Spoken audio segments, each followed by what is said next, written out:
So as the underlying growth rate in the economy slowed, one of the things which has become more important is infrastructure spend. Governments have spent a lot more over the past 5 or 10 years, and it's increasingly a topic of discussion. So at ANZ, one of the things we do particularly is focus on really quantifying the spend both across sectors and states.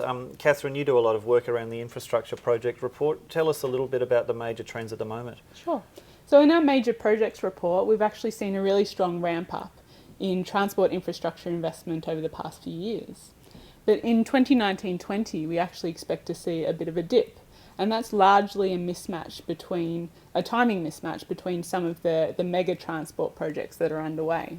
So by 2021, we actually expect to see investment start to ramp up again as things like North East Link and Sydney Metro West get underway.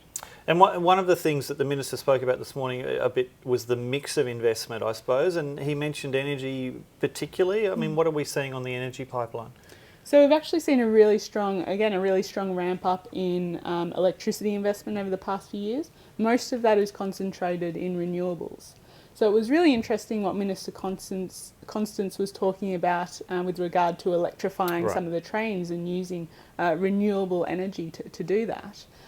So for New South Wales, the electricity investment pipeline is also quite strong, particularly when we consider things like Snowy Hydro 2.0. Right, and our project report, what's the cut-off for the size of the projects that kind of go into that, above $1 billion or so? So we look at projects $100 million or more, but the pipeline is generally driven by those mega projects that are $1 billion or more, and then you get projects like North East Link, which is almost $16 billion, which really drives that overall pipeline. All right, great. I mean, I think for the infrastructure spend overall, a bit like other pieces of the economy, as the spend has ramped up so substantially, it becomes less about the macro, less about kind of more money being allocated into these projects, and more about the micro, making sure the spend that's being undertaken is more efficient and as effective as it can be. Thank you.